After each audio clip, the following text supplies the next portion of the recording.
Take a moment. Take your time. Get nice and comfortable so that you can relax as you like. Are you sure this is a good position for a duration? You're going to be here for quite some time, and this is good. This is good because it implies that everything I want to happen can happen at its own pace, completely organically. Nothing forced, nothing false. Just what I want in its own good time, though maybe not at the exact pace that you want or expect. But I can assure you that it will happen. Between now and the end, it will unfold as though it were a narrative. It has a beginning, a middle, and an end, and it could be no other way. It is exactly the way it is because it is not the way it is not. It's not being written now. It has been written. And it was written the way that it happens and not some other way.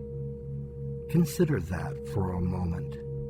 It's got to be very common not to have to worry about 1,000 things that are not happening right now, only the ones that are.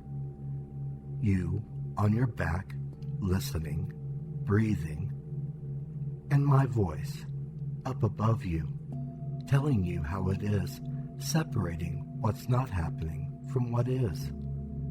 You, my voice, taking comfort in the narrative, and being able to lie back and simply breathe and watch. It's so relaxing like that, safe in the unfolding, as though you were reading your story because, in a sense, you are. In a sense, you are following a story to its logical end.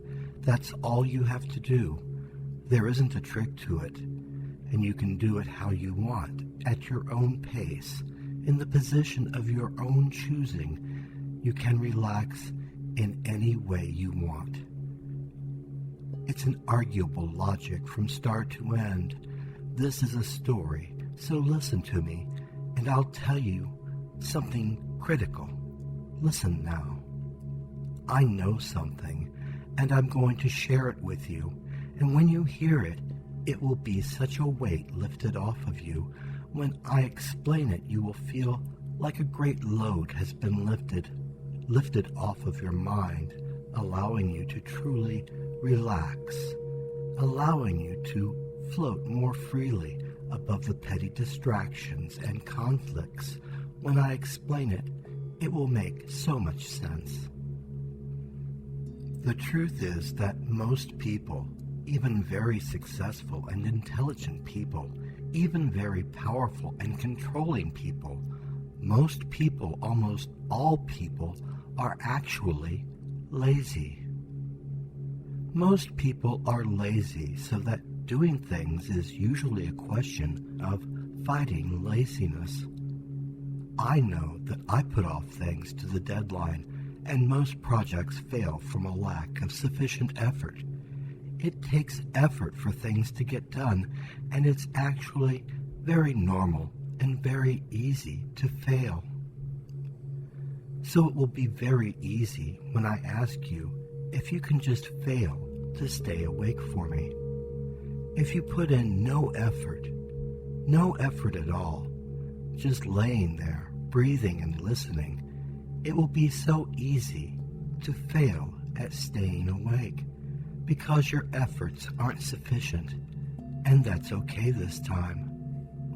I'm not judging you as lazy. It will be a secret, entre nous. Yes, only you and I will ever know.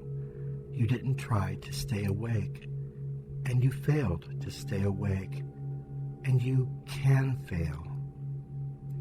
You can fail, and you can do it right up to the last second of the deadline for staying awake, that you can miss.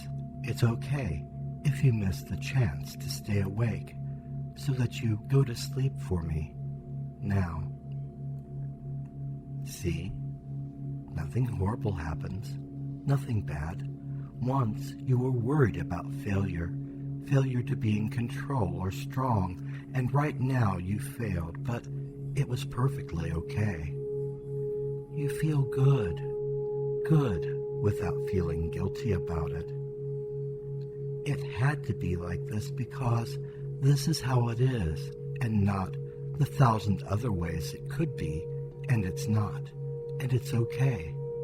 Your eyes, if not closed, are giving in to the closing urge now, and your focus on my voice is clearer because your breath is slow, and your mind, while asleep, so nicely, softly asleep, is able to zero in on just one thing, and choosing my voice is the logical option.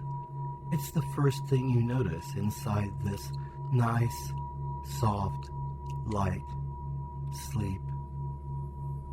Just my voice and the way that it allows you to feel calm and calming more now, sleeping and even more exhausted, good and even more euphoric. As you begin to fail a little better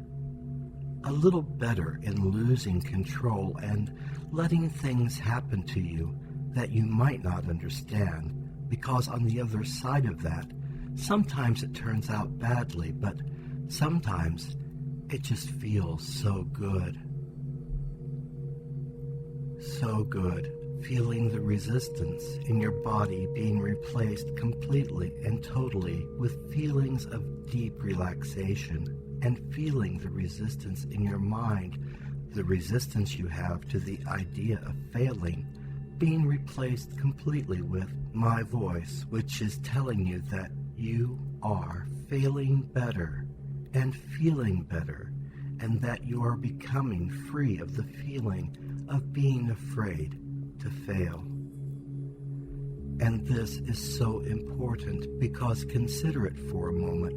What would you do if you didn't care if you failed? The possibility of failing, but not caring that you fail, feels so good. As good as my voice. It exports the feelings of tension and distress just as cleanly as exhaling.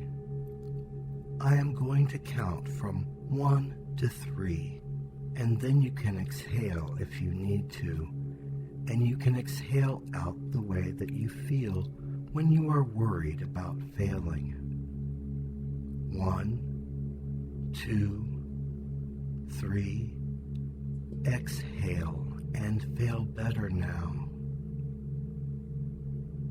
There's no trick to failing better, but it may take some time, and the fear of failing at failing better sometimes gets in the way and sabotages your efforts at being unafraid to fail.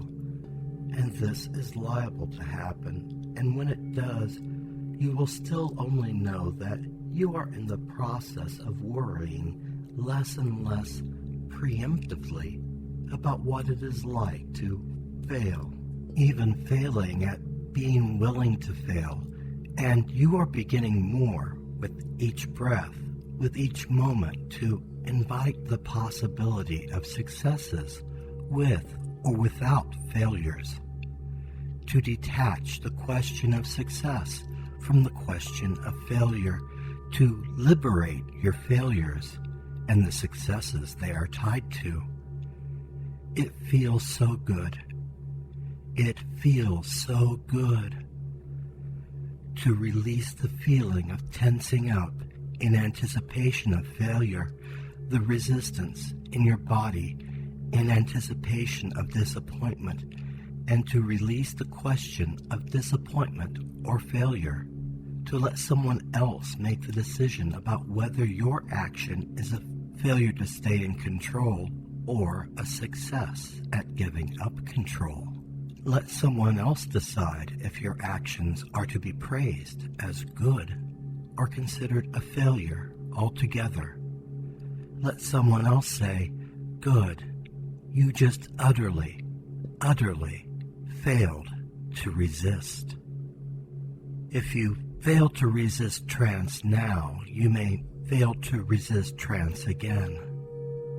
If you fail to keep control at the expense of all this good, relaxed feeling, you can easily give up control again. These things, which you may have imagined being hard and complex, are so simple when you are standing and looking back at yourself, where you were before you started, before you got better, and began to succeed in giving up control and allowing your conscious mind some freedom, some room for failure, some room to succeed. And now you can exhale again for me and go a little deeper, and you can even leave behind the question of failing and succeeding, because really it's not important after all. Exhale, why don't you, and see what's important standing back and looking at yourself. 3, 2, 1, exhale again. What's important is that now every kind of good feeling is free to course through you. Your body is now able to carry them. They're like passengers that can finally move about the cabin from head to toe, all the sensations you wanted always, and all the emotions you wanted always.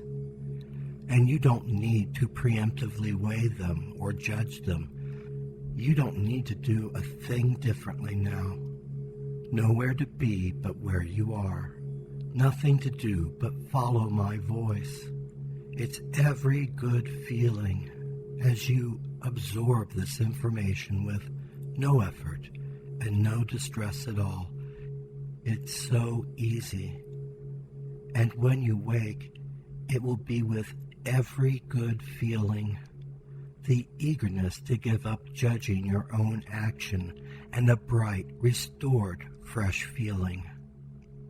I will count from 5 to 1, and the bright, restored, fresh feeling will reach its apex, and this will be what wakes you when my fingers snap.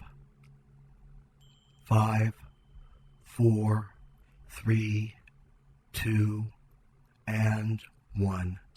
Wake up.